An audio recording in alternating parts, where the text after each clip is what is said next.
Hello everyone. आज का जो टॉपिक है ये हमारा लास्ट वीडियो में हमने जो कंटिन्यू किए थे मेथड ऑफ मूवमेंट्स, उसी का ही सेकंड पार्ट है। जो स्टैटिस्टिकल इन्फरेंस हम लोग पढ़ रहे हैं CSIR नेट के लिए, वहाँ पे जो इम्पोर्टेंट टॉपिक थे वो मैंने पहले वीडियो में डिस्कस किया है। अब वहाँ से हम लोग क्वेश्चन सॉल्व करना स्टार्ट किए हैं। दो टॉपिक करेंगे यहाँ से एस्टिमेशन से। एक पहला आ रहा है हमारा मेथड ऑफ मूवमेंट, दूसरा मैक्सिमम लाइक्लीहुड एस्टिमेटर। उसके बाद इसी ये पोर्शन से एक ही क्वेश्चन रहता है।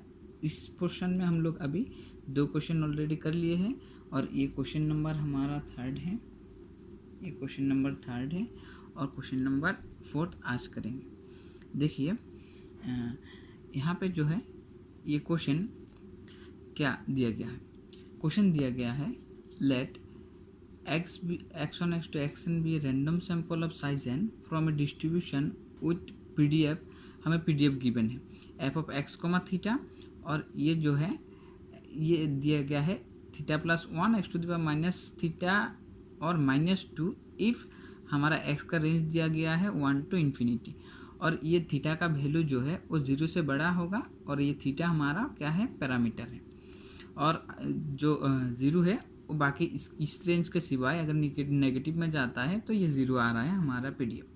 हमें बोला गया है कि इस PDF का क्या निकालना है, पैरामीटर निकालना है bye using method of movements. पहले वीडियो में हम लोगों ने देख चुके हैं कि मेथड ऑफ मूवमेंट्स हमारा कैसे निकालते हैं। मेथड ऑफ मूवमेंट्स के लिए हमें क्या करना पड़ता है, पहले होता है population and movements. Population movements हमें एस्टिमेट करना पड़ता है, और दूसरा करना पड़ता है सैंपल मूवमेंट्स। सैंपल मूवमेंट्स, ये दो ही चीज़ हमें एस्टिमेट करना होता है।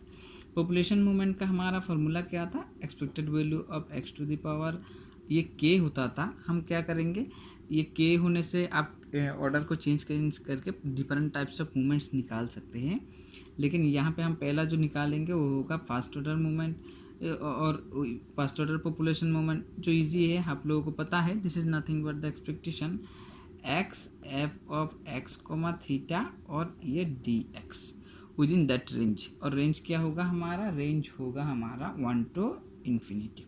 ठीक है, ये पहला मूवमेंट। और उसके बाद यहाँ से हम लोग क्या निकाल लेते हैं, सैंपल से हम लोग निकालते हैं sample movement. This is nothing but m1 which is 1/n summation over i equals to 1 to n xi। इसी तरह से हम लोग क्या करते हैं, इस मूवमेंट को निकालते हैं और इक्वेट करते हैं। अगर क्या देखते हैं कि ये एग्जिस्ट नहीं करता, और तो हम क्या करेंगे, अगर ये एग्जिस्ट नहीं करता है तो हम सेकंड ऑर्डर को फाइंड आउट करेंगे।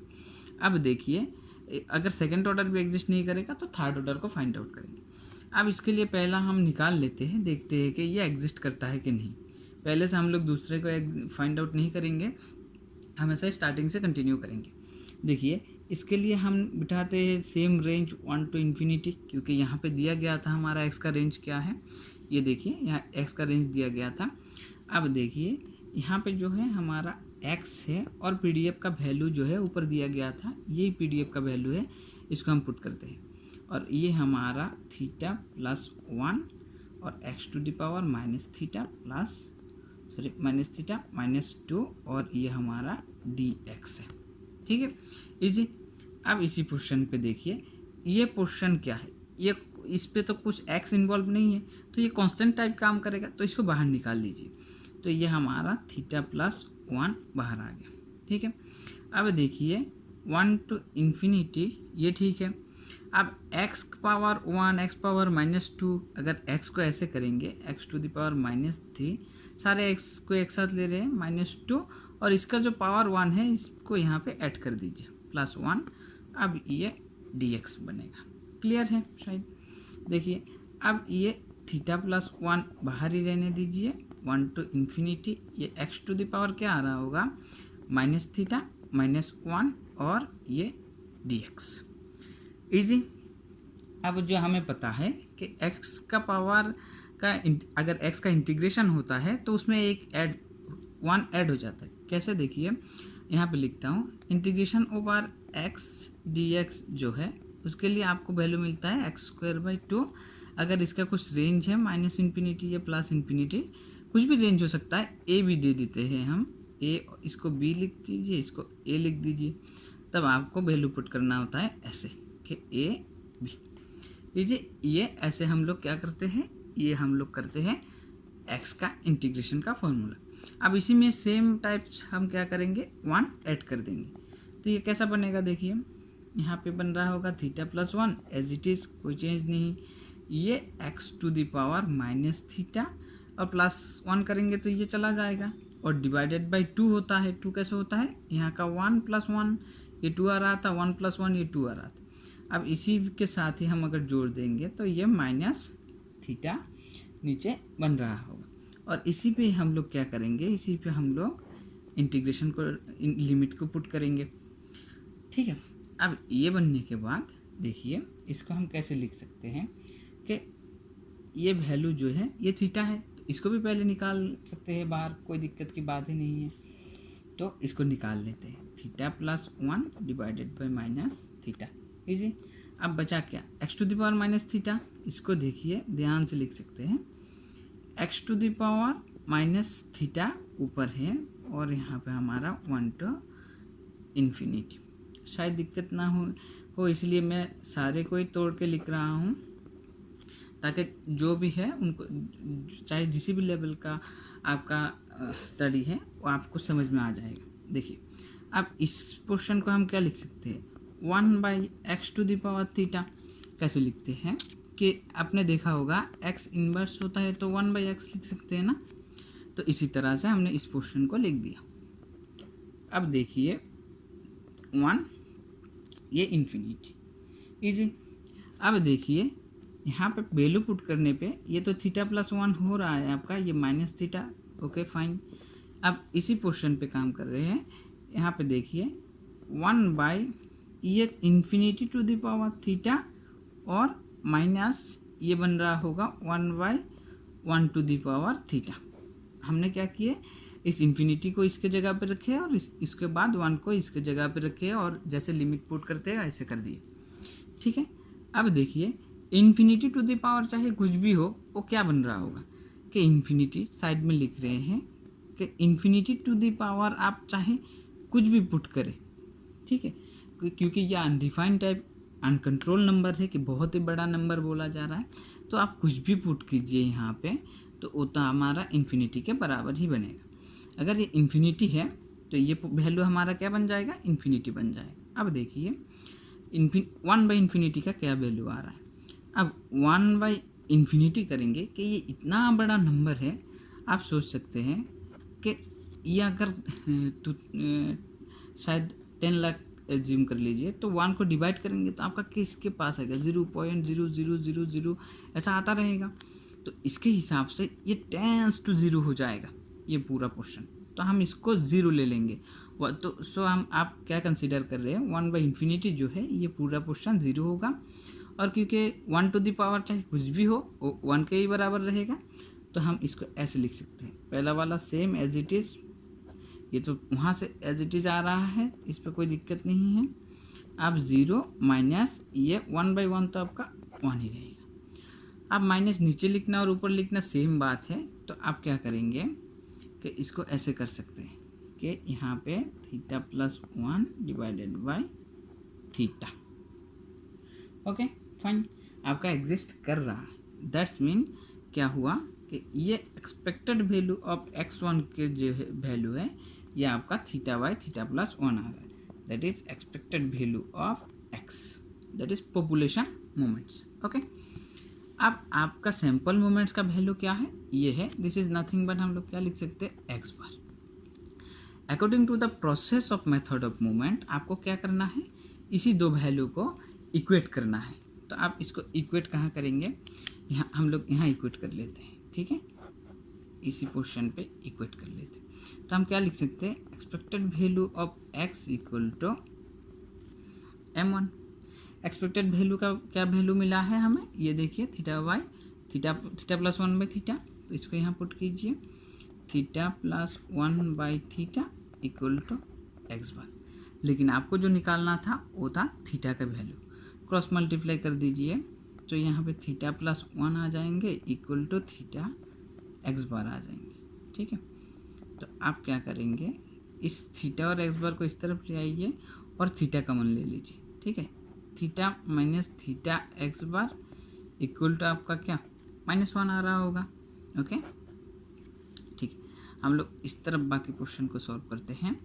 अब यहाँ पे देखिए थीटा कॉमन ले लीजिए, तो आपका थीटा कॉमन लेने के बाद क्या आ रहा होगा, इसी पोर्शन से 1 minus x bar equal to -1, theta equal to -1 divided by 1 minus x bar.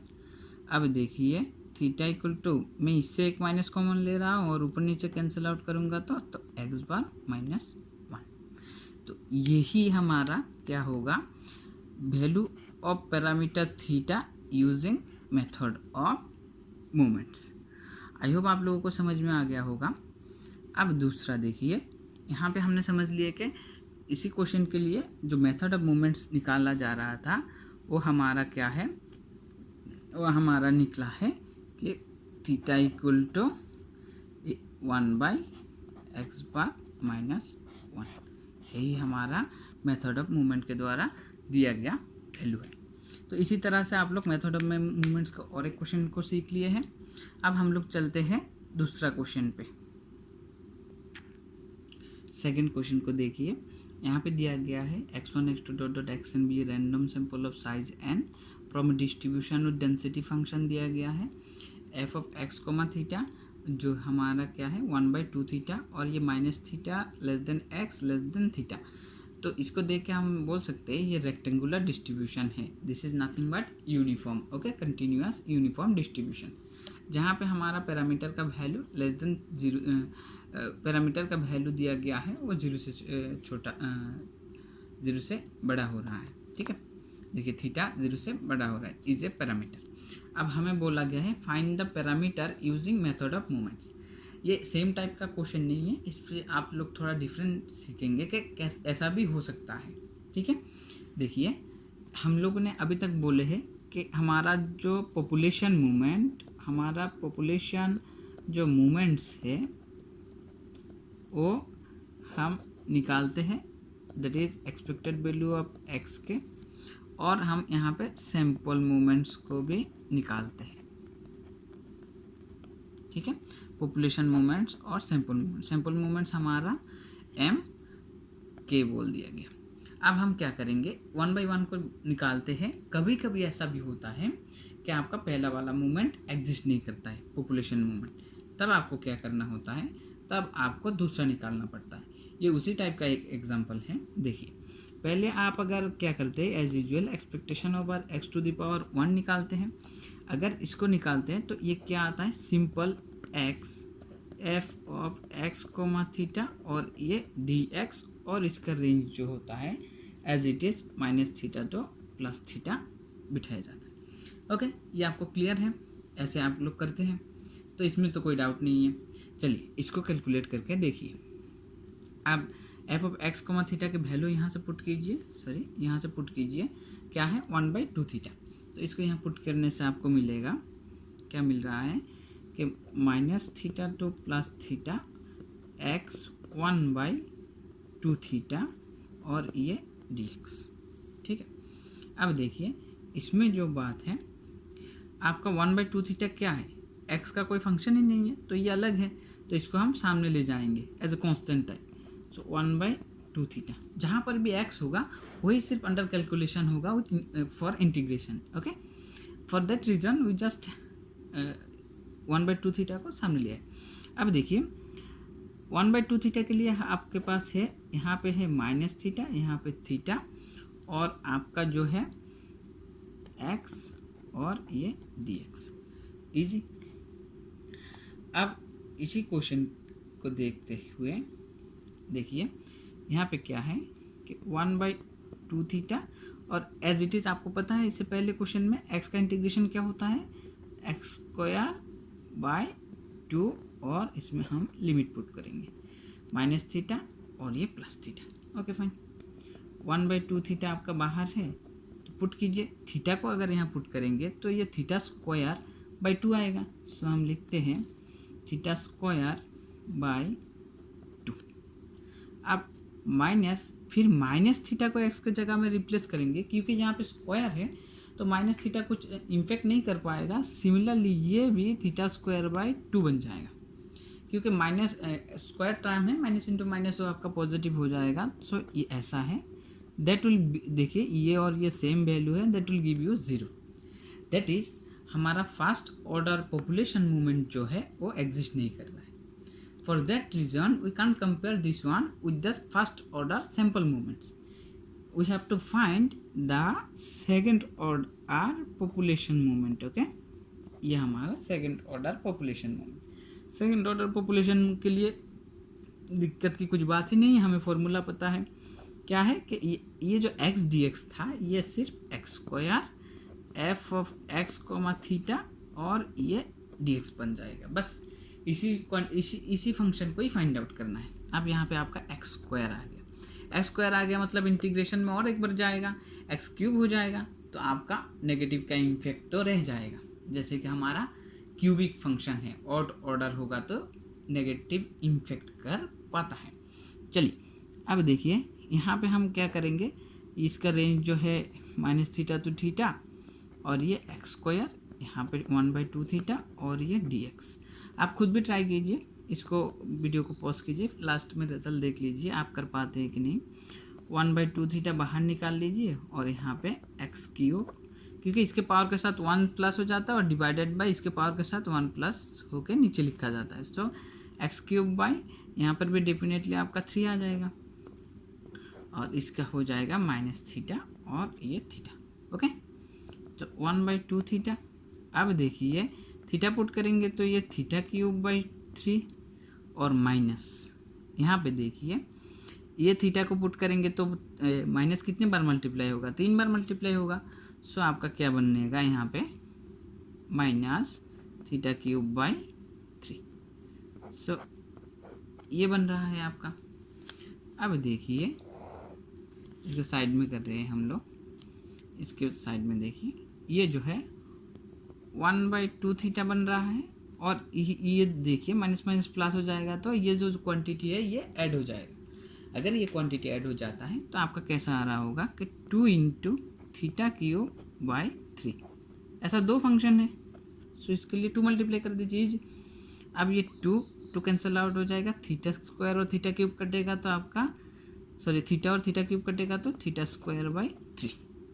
Okay fine, आपको वैल्यू मिल गया। लेकिन मिला किसका है, सेकेंड ऑर्डर मूवमेंट का।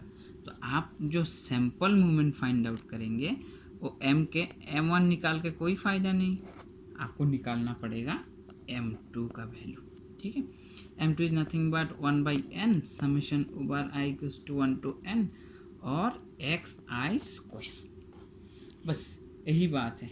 ठीक है, xi स्क्वायर। अब जो काम बचा है वो सिर्फ एक ही काम बचा है, वो है हमारा expectation over x2 equal to m2, that is equating. Equating क्या इक्वेट कर रहे हैं, sample movement and population movement. बस अब ये वैल्यू को पुट करेंगे। देखिए यहाँ पे जो बचा है वो क्या है, थीटा सैंपल पॉपुलेशन मूवमेंट का वैल्यू क्या था, थीटा स्क्वायर बाई 3। चलिए इसको पुट करते हैं, थीटा स्क्वायर बाई 3। सैंपल का तो आप लोग देख ही रहे हैं, तो इसको ऐसे पुट कर देते हो 1/n summation over xi square. अब हो गया होगा, कोई दिक्कत नहीं है। अब देखिए अब जो हम लोग करेंगे वो है सिर्फ हमें निकालना है थीटा का वैल्यू। पहले हम लोग थीटा स्क्वायर को निकालते हैं, वो है हमारा 3 into 3/n summation over xi square. i equals to 1 to n आप हर किसी जगह पे लिख सकते हैं, कोई दिक्कत की बात नहीं है, इसमें कोई चेंजेस नहीं है। सो मैं नहीं लिख रहा हूँ। और थीटा इक्वल टू आप लोग क्या लिख सकते हैं, square root of 3/n summation over xi square. बस यही आपका क्या है, estimated value of theta by using method of movement. ठीक है, मेथड ऑफ मूवमेंट का वैल्यू नहीं है, मेथड ऑफ मूवमेंट को यूज़ करने के बाद जो पैरामीटर मिलता है उस पैरामीटर का वैल्यू है ये। बस आपको यही फाइंड आउट करना है। तो आज हमने 2 और क्वेश्चन सीख लिए हैं, और सामने वाले वीडियो में मैं और 2 क्वेश्चन करवा दूंगा। ऐसे करके 8 से 10 क्वेश्चन बन जाएगा। उसके बाद हम लोग मैक्सिमम लाइक्लीहुड एस्टिमेटर से लगभग 20 या 20 से ज़्यादा क्वेश्चन सॉल्व करेंगे, ताकि हर टाइप का क्वेश्चन सॉल्व हो जाए और आप लोग एग्ज़ाम में अच्छे से अटेम्प्ट कर पाए। Thank you for watching.